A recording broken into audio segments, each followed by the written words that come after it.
ಎಲ್ಲದಕ್ಕಿಂತ ಜಾಸ್ತಿ ಗೌಡ್ರಿಗೆ ಅವರ ಶ್ರೀಮತಿಯವರ ಅಗಲಿಕೆ ತಡ್ಕೊಳ್ಳುವಂಥ ಶಕ್ತಿ ಭಗವಂತ ಕೊಟ್ಟು ಕಾಪಾಡಲಿ. ಅವರ ಆರೋಗ್ಯಕ್ಕೆ ಯಾವ ಒಂದು ಹಾನಿ ಆಗದಿರೇ ಇರಲಿ. ಯಾಕಂದರೆ ಕರ್ನಾಟಕಕ್ಕೆ ಅವರು ತುಂಬಾನೇ ಬೇಕು. ಈ ಪರಿಸ್ಥಿತಿಲಿ ಗೌಡರು ಹೇಗೆ ಇರಲಿ, ಅವರು ಕರ್ನಾಟಕಕ್ಕೆ ಬೇಕು. ಮುಖ್ಯವಾದ ವ್ಯಕ್ತಿ.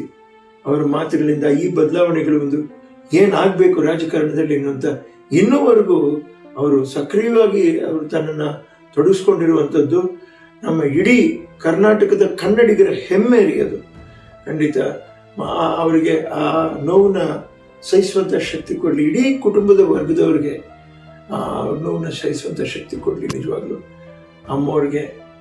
ಅಮ್ಮವ್ರ ಆತ್ಮಕ್ಕೆ ಶಾಂತಿ ಸಿಗಲಿ. ನಮಸ್ಕಾರ. ಫಸ್ಟ್ ಸಿನಿಮಾ ನ್ಯೂಸ್ ಸಬ್ಸ್ಕ್ರೈಬ್ ಮಾಡಿ ಮತ್ತು ಬೆಲ್ ಐಕಾನ್ ಕ್ಲಿಕ್ ಮಾಡಿ.